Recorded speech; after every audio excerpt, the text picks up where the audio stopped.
ములుగు మండలం జీవంతరావుపల్లి గ్రామంలో సీఎం రేవంత్ రెడ్డికి మంత్రి సీతక్క చిత్రపటానికి గ్రంథాలయ సంస్థ చైర్మన్ భానోత్ రవిచందర్ పాలాభిషేకం చేశారు.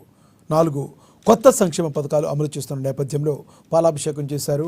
సంక్షేమ పథకాలు జీవంతరావుపల్లిలో ప్రారంభించడం చాలా సంతోషంగా ఉందని రైతులు, గ్రామస్తులు సంతోషాన్ని వ్యక్తం చేశారు.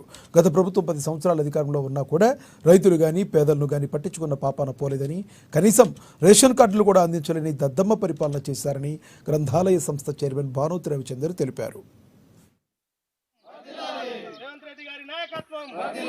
అంటే మా జేంద్రాపల్లి గ్రామంతో పాటుగా రెవెన్యూ విలేజ్ అయినటువంటి బండారపల్లి గ్రామానికి సంబంధించి సుమారుగా 900 మంది పైచిలుకు రైతులందరికీ టింగు అని చెప్పి నిన్న మెసేజ్లు వచ్చి మా ఖాతాలలో డబ్బులు జమ కావడం జరిగింది.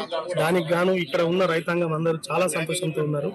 అలాగే ఏదైతే ఇందిరమ్మ ఇల్లు పైలట్ ప్రాజెక్ట్ కింద తీసుకొని మా గ్రామ పంచాయతీకి సంబంధించిన ఇల్లు లేనటువంటి నిరుపేదలందరికీ ఇల్లు వచ్చే విధంగా కృషి చేసినటువంటి మా మంత్రివర్యులు సీతక్క గారికి, అలాగే జిల్లా కలెక్టర్ దివాకర్ సార్ గారికి, అలాగే సహకరించినటువంటి జిల్లా అధ్యక్షులు అశోక్ గారికి, మా గ్రామస్తుల అందరి తరఫున ధన్యవాదాలు తెలుపుకుంటున్నాను.